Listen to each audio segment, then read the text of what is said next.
আসসালামু আলাইকুম, সবাইকে শুভেচ্ছা জানাচ্ছি। মাসুম মাহবুব। দর্শক, ব্রেকিং লাইভে আবারও স্বাগত জানাচ্ছি আপনাদের। বেশ কিছু ব্রেকিং খবর থাকছে আজকের লাইভ সেশনে। প্রথম খবরটি হলো, আয়াতুল্লাহ আলী খামেনিকে হত্যায় ভেতরে কে জড়িত ছিলেন, কাকে সন্দেহ করা হচ্ছে, কেন ইরান তার শীর্ষ ব্যক্তিদের রক্ষা করতে পারছে না। দ্বিতীয় গুরুত্বপূর্ণ খবর, ইরান এবার শত্রুর বুকে বড় রকম আঘাত হেনেছে। কোথায় কি পরিমাণ ক্ষতি হয়েছে, মার্কিন এবং দখলদার দেশটির কতজন নিহত হয়েছে সেই বিষয়টিও জানাবো। পাশাপাশি ইরান মার্কিন সবচেয়ে বড় যুদ্ধ জাহাজে আক্রমণ করার দাবি করেছে এবং ড্রোন ভূপাতিতের মতো ঘটনাও ইরান ঘটিয়েছে, সেই বিষয়টি আমরা জানাবো। দর্শক, প্রথম যে বিষয়টি আমরা শুরু করতে চাই সেটা হলো, ইরানের ভেতরে বিশ্বাসঘাতক নির্মূল করতে কেন পারছে না ইরান। ইরানের সর্বোচ্চ নেতা তিনি যে বৈঠকটি করছিলেন, কয়েকটি সূত্র দাবি করছে যে তিনি একটা বাংকারের ভেতরে অবস্থান করছিলেন এবং সেই বাংকার থেকে তাকে তার কার্যালয়ে ডেকে আনা হয়েছে। তাকে যে ডেকে আনা হয়েছে এটা আমেরিকা কিংবা ইসরায়েল জানে কি করে? কে তাকে ডেকে এনেছে তার কার্যালয়, যেখানে ইরানের সর্বোচ্চ নেতার সাথে যে কেউ দেখা করতে পারেন না, অথবা দেখা করতে আসলেও তাদেরকে খুব সিকিউরিটির মধ্য দিয়ে আনা হয়। অনেককে চোখ বেঁধেও নাকি আনা হয়, যারা তার লোকেশন ট্র্যাক করতে না পারে। মানে ইরানের ভেতরেও শীর্ষ পর্যায়ের লোকদেরও চোখ বেঁধে আনা হয়, যাতে লোকেশন অবস্থান বুঝতে না পারে। এরকম তথ্য কিছু কিছু আউটলেট দিয়েছে। তাহলে ইরানের সর্বোচ্চ নেতা একটা জায়গায় মিটিং করছেন, তার সাথে ইরানের সর্বোচ্চ 40 জন শীর্ষ ব্যক্তি একসাথে উপস্থিত। এটা আমেরিকা ইসরায়েলের কাছে তথ্যটা গেল কি করে? এই গেল কি করে, এটার উত্তর চলেন আমরা খুঁজতে শুরু করি, তাহলে অনেক কিছু বেরিয়ে আসবে। একটা বিষয় আমাদের প্রথম মনে রাখতে হবে যে ইরানের সর্বোচ্চ নেতা, ইরান যদিও দাবি করেছে যে তিনি কোনো বাংকারে যাননি, তিনি সাহসিকতার সাথেই তার কার্যালয়ে অফিস করেছেন এবং বলেছেন যদি মৃত্যু আসে মৃত্যু বরণ করে নেব, শাহাদাতের তামান্না আমার মানে আমার স্বপ্ন। এটা কে বলেছেন? Ayatollah Khamenei. এটা ইরানের ভাষ্য। তারপরও যখন একজন ব্যক্তি বোঝেন তার মৃত্যুতে একটা রাষ্ট্রের অনেক বড় বা একটা জাতির অনেক বড় ক্ষতি হবে, তিনি নিঃসন্দেহে এই বোকামির জীবন বেছে নেবেন না, এটা নিঃসন্দেহে আমরা বুঝতে পারি। কয়েকটি সূত্রের বক্তব্য আসছে এরকম। দর্শক, একটা সেকেন্ড, জরুরি একটা ফোন আসছে। হ্যালো, একটু গেটে শব্দ করেন, আমার ছেলে খুলে দেবে। আমি একটু লাইভে না, আমি লাইভের মধ্যে আছি।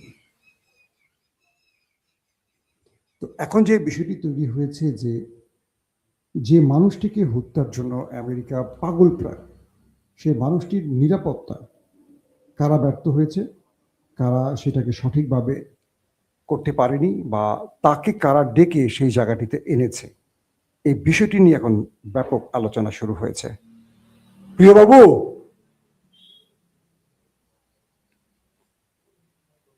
দর্শক, একটা ব্যাপার আমাদের একটু স্মরণ করে নিতে হবে। আমি একটু আপনাদেরকে বিরক্ত করলাম, আমার একটা জরুরি ফোন এসেছিল হঠাৎ করে, সেটার জন্য।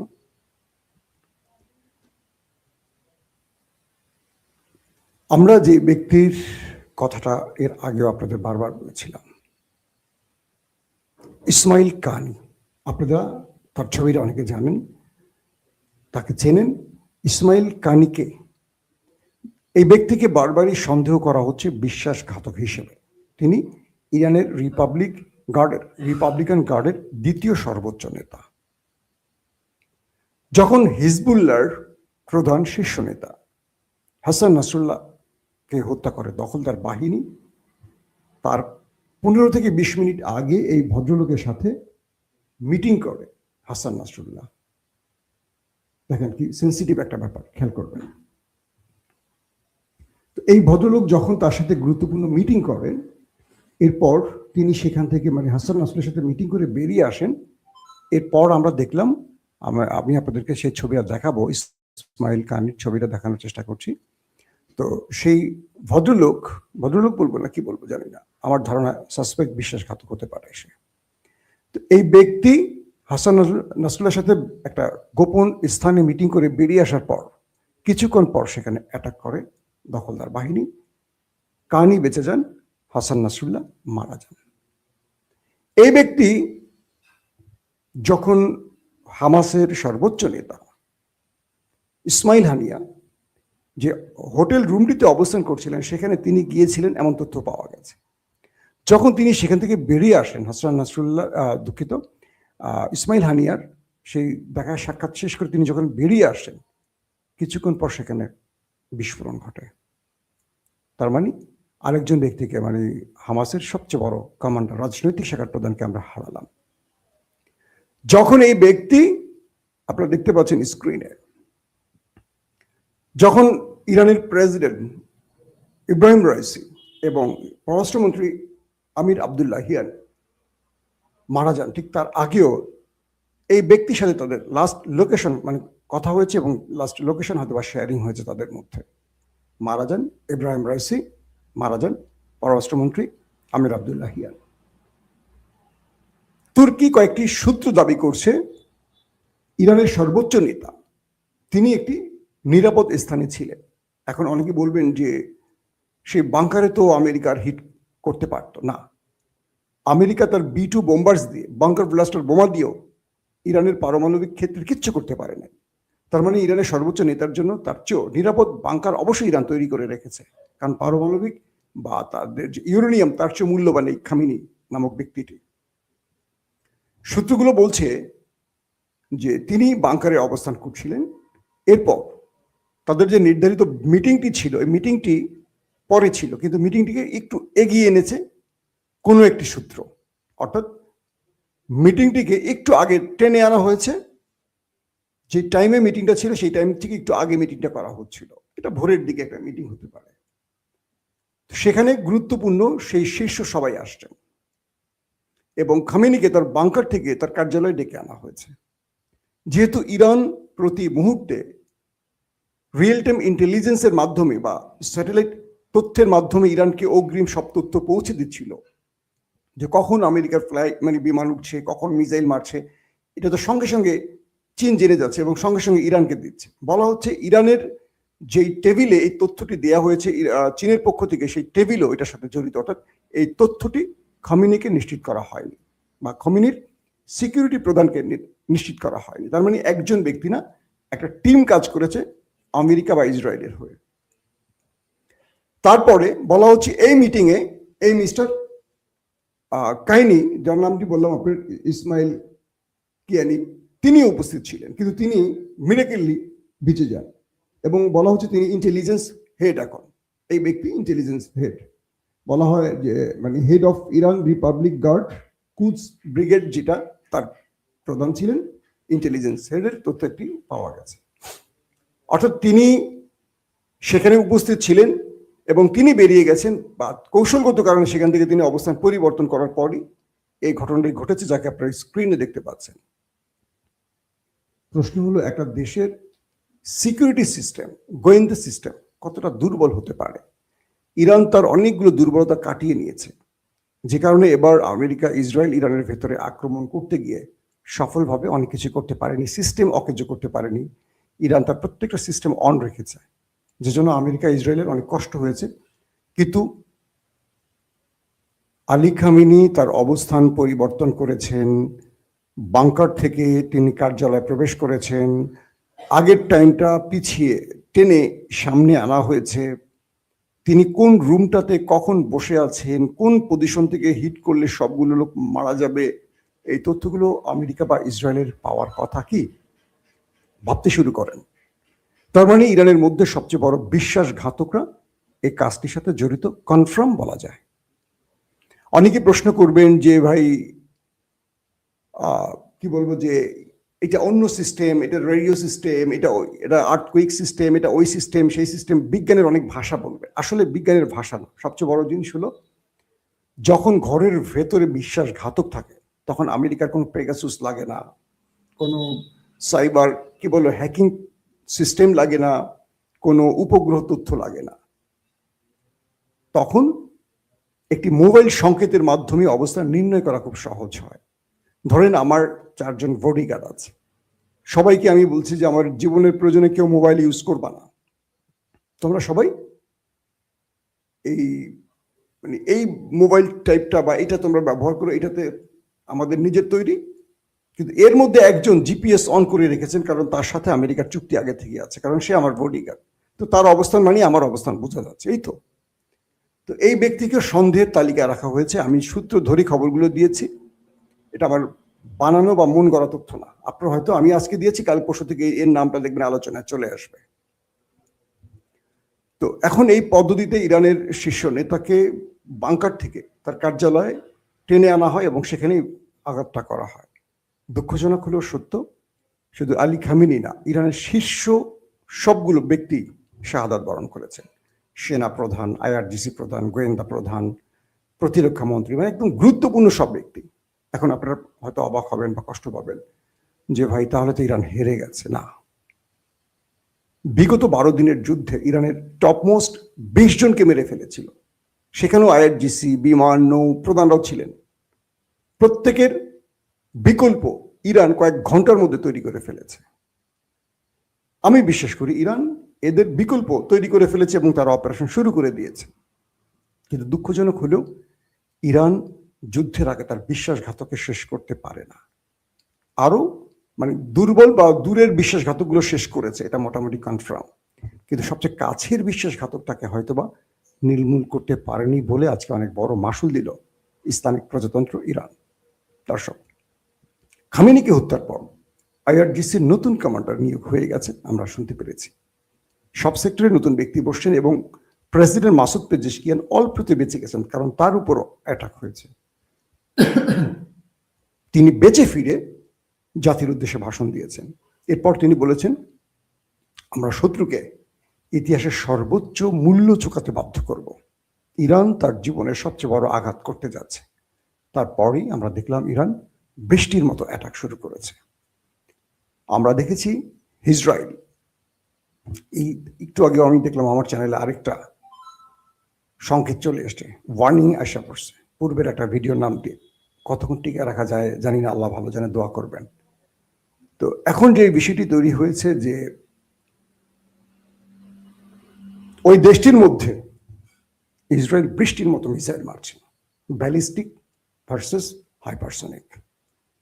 কয়েকটি তথ্য দেখলাম, বেজ শেমের মতো কয়েকটি অঞ্চলে, হাইফা বলি, তেল আবিব বলি, বেজ শেম বলি, গুরুত্বপূর্ণ কয়েকটি জায়গাতে ব্যাপক ধ্বংসলীলার ছবি ইতিমধ্যে গণমাধ্যমে এসছে।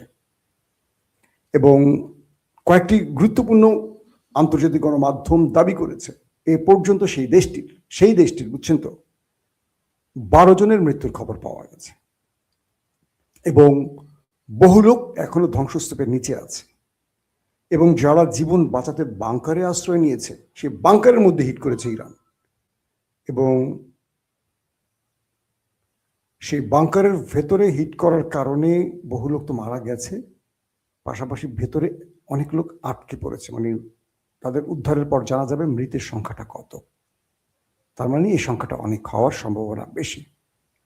তারপরও তারা মিথ্যা বলবে, জাতিকে দেখাবে যে না আমাদের কিছু হয়নি।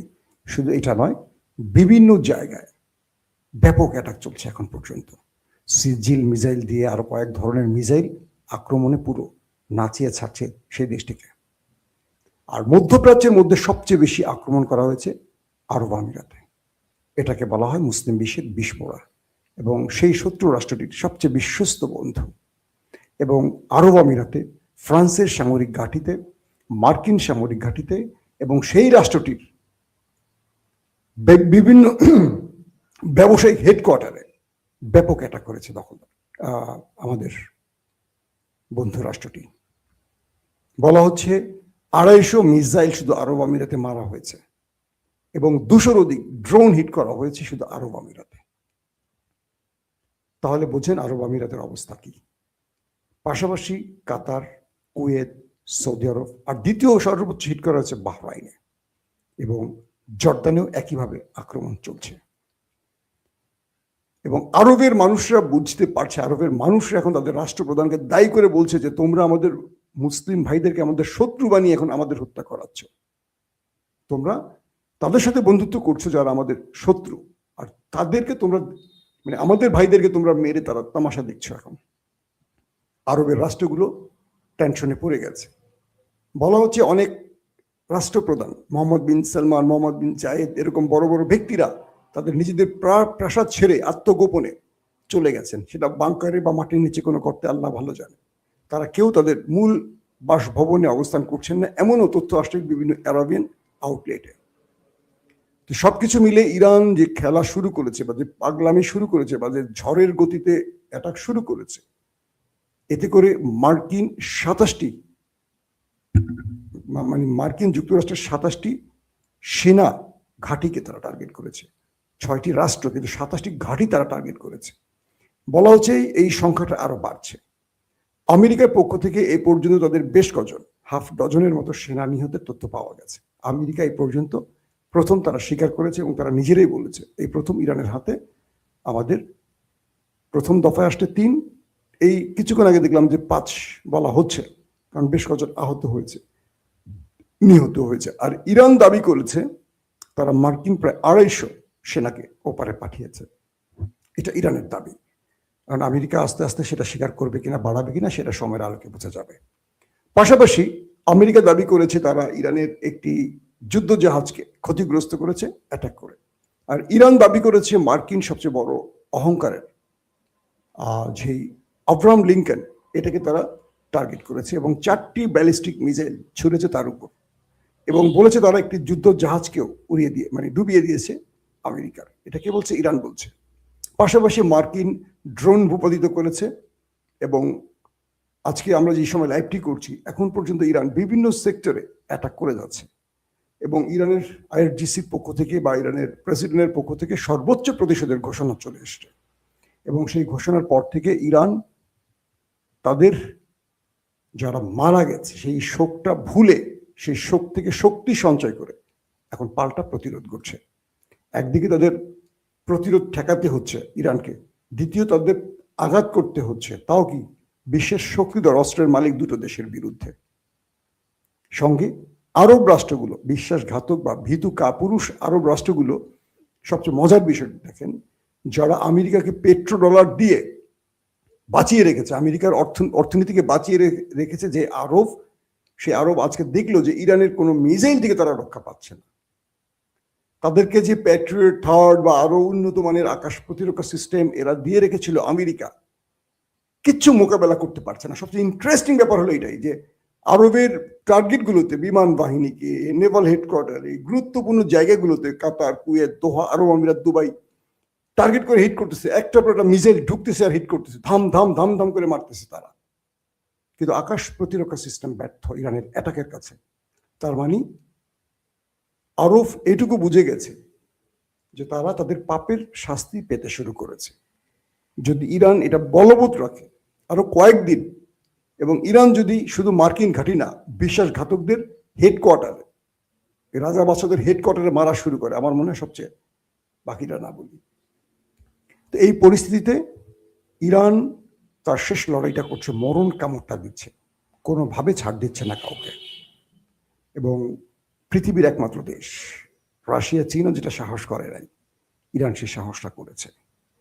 আপনারা এখন হয়তো বলবেন যে ইরান কি করেছে, এত বছর ধরে কি করেছে? একমাত্র ইরানই তো তাদেরকে আঘাত করার সাহস করেছে। চারদিকে শত্রু, ইরানের মুসলিমরাই শত্রু, টেনে ধরছে পেছন থেকে, তারপরও যে চোখে চোখ রেখে আঘাত করছে, এটা কজনে পারে? ইমানের সবচেয়ে বড় জায়গাটা হলো শক্তি না, সাহস। বুকে আল্লাহর শক্তি সঞ্চয় করে সাহস। আল্লাহ রসুলও 313 জন বা 15 জন নিয়ে বদরে মুখোমুখি হয়েছেন বিশাল বাহিনীর বিরুদ্ধে, যেখানে তার কাছে নামে মাত্র কোনো অস্ত্র ছিল না। বিজয় দেওয়ার মালিক আল্লাহ, এটাকে মনে রাখতে হবে। আপনার কাছে আধুনিক কি আছে না আছে, তার চেয়ে বড় জিনিস হলো বিজয় দেওয়ার মালিক আল্লাহ। সব থাকার পরও গতবার ওই দেশটি পরাজিত হয়েছিল 12 দিনের যুদ্ধে।